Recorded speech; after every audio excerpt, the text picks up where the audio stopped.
नमस्कार, मैं हूं नीलू। तो एक बड़ा हमला हूती की तरफ से किया गया इजराइल पर।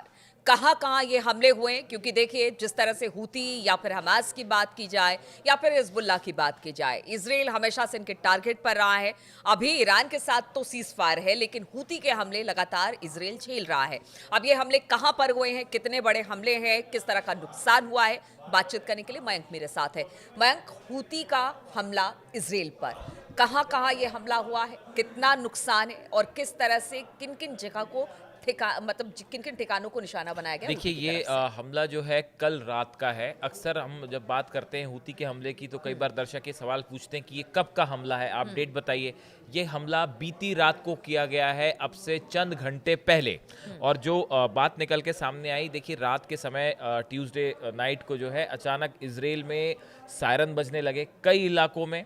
और उसके बाद लोगों ने जो है वो शेल्टर्स की तरफ दौड़ लगा दी। असल में ईरान ने जो हमले किए पीछे इजराइल के ऊपर, और ईरान की मिसाइल्स का जो खौफ है इजरायली सिटीजन्स में, वो एक बार फिर कल देखने को मिला। इतनी ज़बरदस्त ईरान ने अपनी मिसाइल्स बरसाई थी और उससे आपने देखा किस तरह से बड़ी इमारतें ध्वस्त हुई। तो इसके बाद अब जब भी कोई सायरन बजता है तो हर इजरायली के मन में पहला जो थॉट है वो ये होता है, कहीं ईरान की तरफ से फिर से कोई मिसाइल तो नहीं आ गई। तो यही हालात कल रात को भी दिखाई दिए। देखिए जिन एरियाज में सायरन बजे हैं वो जेरूसलम में कल सायरन बज रहे थे, पूरे जेरूसलम में रात को सायरन बजने लगे। बेन गुरियन एयरपोर्ट के आसपास जो है वो सायरन बजने लगे। मोदेन इलाका है वहां पे सायरन बजे। और इसके अलावा रिशॉन है, लीजियन है और वेस्ट बैंक है, ये सब इलाकों में कल रात को अचानक एक साथ सायरन बजने लग गए। अब इसकी वजह ये बताई जा रही है, हूती की तरफ से ये दावा किया गया है कि इजराइल के 3 ठिकानों को हमने निशाना बनाया। उसमें से एक मिसाइल जो है, जो कि दावा हूतीस की तरफ से किया जा रहा है कि बेन गुरियन एयरपोर्ट पर हमने एक हाइपरसोनिक मिसाइल दागी है जो सही ठिकाने पर गिरी है, ऐसा हूतीस का दावा है। जो याया सारी हैं उनके स्पोक्स पर्सन हैं, उनकी तरफ से कहा गया है the group carried out 4 operations targeting an airport and other sensitive Israeli targets. मतलब इन्होंने कहा कि हमने 4 निशाने साधे थे इजराइल में, उसमें एक बेन गुरियन था, इसके अलावा 3 जगह पर और हमले हुए थे। और इन्होंने दावा किया है कि ये हमले सब सफल हुए हैं और मिसाइल जो है वो गिरी है। लेकिन इजराइल की तरफ से दावा किया गया है कि हमने जो है इसको मिसाइल बेन गुरियन की तरफ फायर की गई थी, जिसको हमने स्पेस पे रोक दिया, आसमान में गिरने के पहले ही उसको रोक दिया गया। अब देखिए इस पूरे मैटर में जो बात निकल के सामने आई है वो ये कि जब ये मिसाइल फायर हुई उसके बाद एक बड़ा धमाका सुनाई दिया है बेन गुरियन एयरपोर्ट के आसपास। अब इजराइल का कहना ऐसा है कि हमने इंटरसेप्टर मिसाइल जो दागी थी आयरन डोम ने उसको इंटरसेप्ट किया, ये उसका धमाका था। लेकिन हुतीज का कहना ऐसा है कि ये धमाका इस बात का सबूत है कि मिसाइल हमारी बेन गुरियन एयरपोर्ट पे गिरी है। अब देखिए इसके बाद जो चीज़ देखने को मिली, एक बात तो ये थी कि बेन गुरियन एयरपोर्ट से जितने प्लेन्स का टेक ऑफ होना था वो सब रोक दिया गया। कुछ समय के लिए एयर स्पेस जो है वो बंद किया गया आसपास के इलाके का। और दूसरा जो था ये कि जितने हमने बताया कि बेन गुरियन एयरपोर्ट के आसपास अलर्ट कर दिया गया था, सायरन्स लगातार बज रहे थे, लोगों को शेल्टर्स में कर दिया गया था। जो बेन गुरियन एयरपोर्ट पर जो नागरिक थे, मतलब जो पैसेंजर्स थे, उनको सबको शेल्टर्स में जाने के लिए कहा गया। यानी कि कुल मिलाकर रात को जबरदस्त पैनिक था पूरे इजराइल में। ठीक है। अब जैसे हूती ने हमला किया और अभी अभी एक जंग से निकलकर बाहर आया है इजराइल।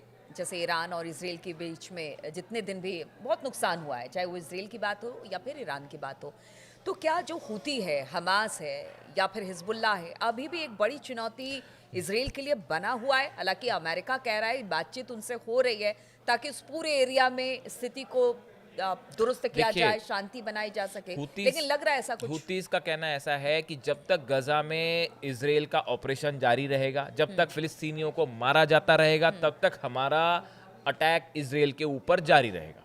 पहली नंबर की बात। दूसरी बात वो ये कह रहे हैं कि जो सीज फायर है वो अमेरिका के साथ है, इजराइल के साथ नहीं है। और वो भी ईरान ने जब हमला किया था तब हूतीज ने कहा था कि अगर अमेरिका हमला अगर रोकेगा नहीं, मतलब जब अभी युद्ध चल रहा था उस समय अमेरिका ने जब B2 बॉम्बर्स से हमला किया था, तब हूतीज की तरफ से बयान आया था कि अगर अमेरिका ने अपने हमले नहीं रोके तो हम उनके शिप्स को फिर से निशाना बनाने लगेंगे। यानी इस पूरे मैटर में देखिए हूती जो है वो ईरान के साथ मजबूती से खड़ा है, इसमें कोई दो मत नहीं है। अब जहां तक आपका सवाल था था कितना खतरनाक है। आप देखिए करीब 2000 किलोमीटर का डिस्टेंस है, 2000 किलोमीटर से ज़्यादा है ईरान इजराइल के बीच में और यमन के बीच में। आप देखिए कि 2000 किलोमीटर का डिस्टेंस ट्रैवल करके हूती की मिसाइल अगर इजराइल के एयरपोर्ट के ऊपर आ जाती है तो ये बड़ा खतरा है ही। देखिए अगर मान लेते हैं कि अगर मिसाइल नहीं भी गिरी, उसको इंटरसेप्ट कर दिया गया, लेकिन 2000 किलोमीटर अगर हूती की मिसाइल ट्रेवल करके आ रही है, हाइपरसोनिक मिसाइल, तो वो कभी भी बेन गुरियन एयरपोर्ट को पिछली बार हमने देखा ही था, हूती की मिसाइल ठीक बेन गुरियन एयरपोर्ट पर गिरी थी और उससे बड़ी तबाही हुई थी। अब दूसरी चीज़ आप देखिए, ये जो इस हमले की बात की हमने, ये बीती रात का हमला है। अगर हम बात करें पिछले शनिवार की, यानी कि 3 दिन पहले की अगर हम बात करें, उस वक्त भी ये दावा किया गया था, इजराइल ने बताया था कि भाई हुतीस की तरफ से, यमन की तरफ से जो है हाइपरसोनिक मिसाइल फायर की गई। ये शनिवार 28 जून के सुबह की बात है। और बैलिस्टिक मिसाइल्स जो हैं, कई बैलिस्टिक मिसाइल फायर की गई थी यमन से, 3 से ज़्यादा बैलिस्टिक मिसाइल बताई जा रही है जो इजराइल के एयर स्पेस के अंदर आई और धमाकों की आवाज़ सुनाई दी थी उस वक्त भी। और इजराइल ने कहा था कि हमने इसको हवा में नष्ट कर दिया, लेकिन हुतीस ने उस वक्त भी दावा किया गया था कि हमने 3 जगह जो है वो हमले किए हैं। ठीक है। तो देखिए लगातार जो है हमले हुतीस की तरफ से हो ही रहे हैं। और अगर हम बात करें कि गजा में जो सीज फायर खत्म हुआ, जो पिछला सीज फायर जो 18 मार्च के बाद टूट गया था सीज फायर गजा के साथ, गजा में हमास के साथ, और उसके बाद से इजराइल ने हमले किए, 18 मार्च से लेके अब तक करीब 50 बैलिस्टिक मिसाइल्स हुतीस की तरफ से इजराइल पर फायर हो चुकी है। ये बड़ा नंबर है।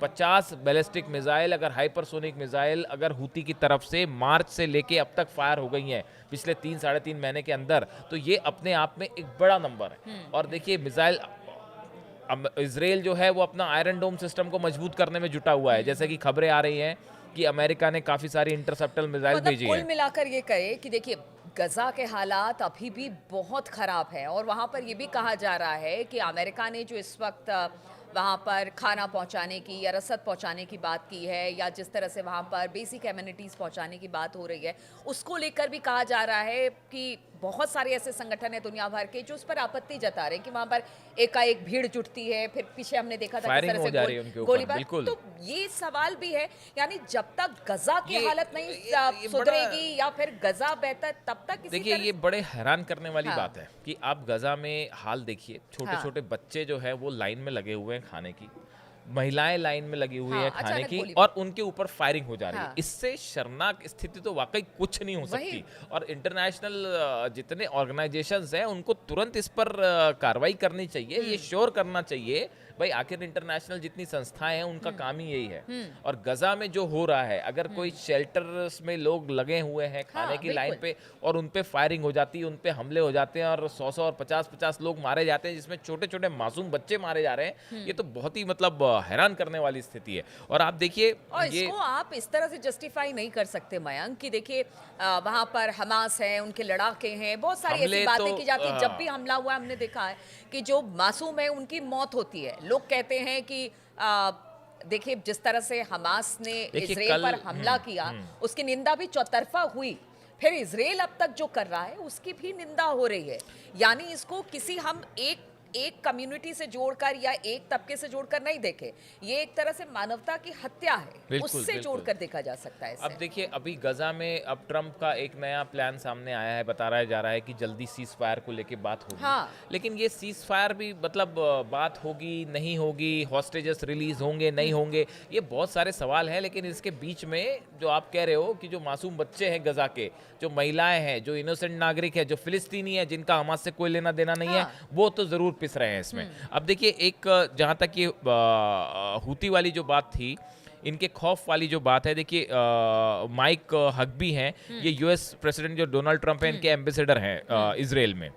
इन्होंने कहा, we thought we were done with missiles coming to Israel but Houthis just lit up one over us in Israel. इनका कहना ऐसा था कि हमने सोचा था, ये जो इजराइल में ट्रंप के एम्बेसडर हैं वो कह रहे हैं कि हमने सोचा था कि ईरान की मिसाइलों से अब हमें शांति मिल गई है, अब कोई मिसाइल फायर नहीं होगी, लेकिन हुती ने फिर एक मिसाइल दाग दी। यानी कुल मिलाकर कहा जाए, देखिए जब तक ये जो गजा की स्थिति इस तरह तब की है तक ये एरिया सेटल नहीं होगा, ये बात सही है। ये है हाँ, कि वो एक लेकिन पॉइंट है, एक बिंदु है, देखिए, उस पर जब आप सिर्फ तक गजा की बात हाँ, कर रहे हैं, लेबनान में क्या हालात हो गए हैं। लेबनान में अभी 29 जून को अभी की बात है कि इसराइल की तरफ से दक्षिणी लेबनान में फिर हमले किए गए ड्रोन से, जिसमें 2 नागरिकों की मौत हो गई है। उसके बाद ये कहा गया, इसराइल की तरफ से कहा गया कि भाई हमने जो है वो हिजबुल्लाह के कुछ लड़ाके थे, हमने उनको जो है निशाना बनाया।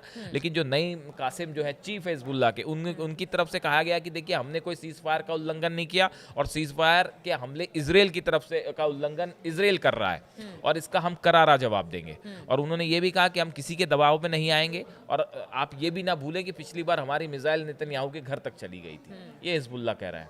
तो देखिए, आप चाहे आप हिजबुल्लाह की बात कर रहे हैं, हमास की बात कर लें, गजा की बात कर लें या ईरान की बात कर लें, ईरान के साथ तो सीज फायर जो है वो बिल्कुल कब खत्म हो जाए उसका कोई भरोसा नहीं है। उस पर हम अलग से बात करेंगे कि एक बड़े जंग की तरफ फिर से इसराइल और ईरान बढ़ मतलब रहे एक हैं। पतली लाइन है, बिल्कुल। बस जिस दिन वो खत्म हो गई समझिए कि सीजफायर खत्म हो होगा गया, और ऐसा मान हाँ, के और अभी चलिए। फिलहाल जो है वो इसराइल और ईरान दोनों अपने को मजबूत करने में जुटे हुए हैं। अगली जंग की तैयारी हो रही है। तो आपने देखा हूती ने किस तरह से हमला इसराइल पर किया है और ईरान के जितने प्रॉक्सीज हैं वो लगातार इसराइल पर हमला कर रहे हैं, क्योंकि देखिए बहुत सारी बातें हैं इसमें। एक तो ईरान के साथ जो जंग है उसमें परमाणु समझौते की बात सामने आ रही है।